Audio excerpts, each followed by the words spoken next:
since the proclamation of the resolution that was passed by the United Nations back in the year 2000.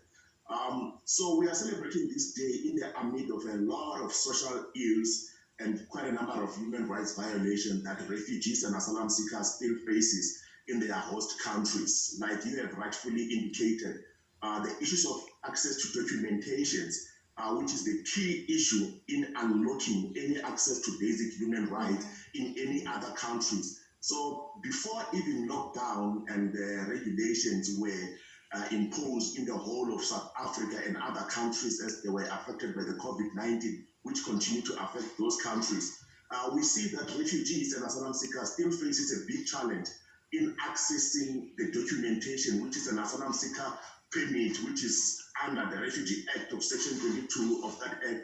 And we still also see the denial of access to refugee permit, which is Section 24 of the Refugee Act, which then leads to a lot of exploitation, expose most of asylum seekers and refugees quite a number of challenges in the country.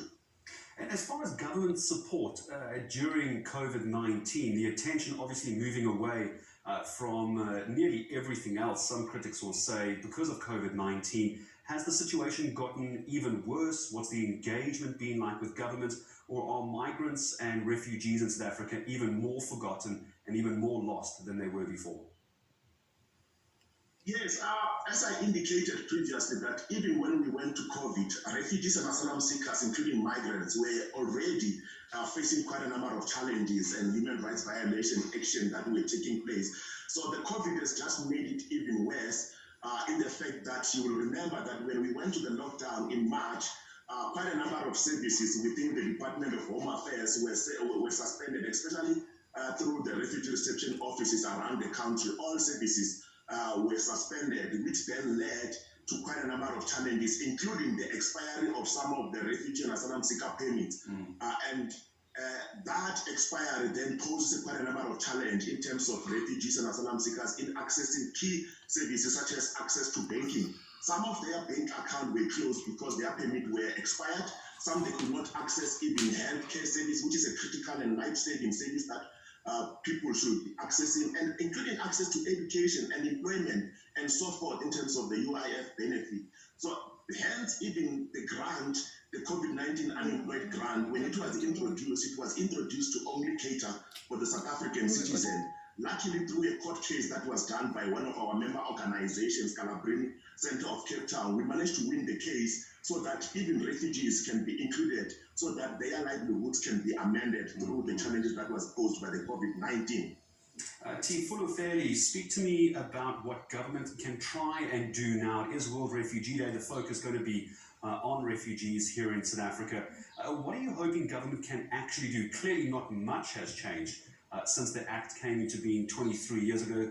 If government is listening now, give them the one thing that your organization needs from today going forward. The one thing that we would like the government of South Africa, especially through the Department of Home Affairs, who are the custodian of the refugees and all migrants who are within the country, is to address all the challenges that are faced by refugees and asylum seekers through making it a possibility that all asylum seekers and refugees and economic migrants, they are having access to the enabling document, which will then protect them from arrest, deportation, and denial of access to basic services. Because without documentation, their lives becomes even harder to access quite a number of issues, because you will know that for you to access even education, for you to even have livelihood, for you to even have access to medical care, you need proper documentation. So we are calling upon the Department of Home Affairs and other relevant departments that are within the government of South Africa to say, can you be able to verify and enable refugees and asylum seekers to have equal protection and access to all basic human rights as like anyone who are living within the South African borders, and to also call upon all the citizens of South Africa and across the globe to refrain and discourage all social ills such as discrimination, xenophobia, and all social exclusion that are directed to asylum seekers and refugees, because quite a number of them, they are here seeking refuge and protection from their own government that they are fearing persecution back home. So they are here to say, can you please protect us from our own government? And we are a human being like anyone else. Our blood is red and your blood is red. We are all human beings.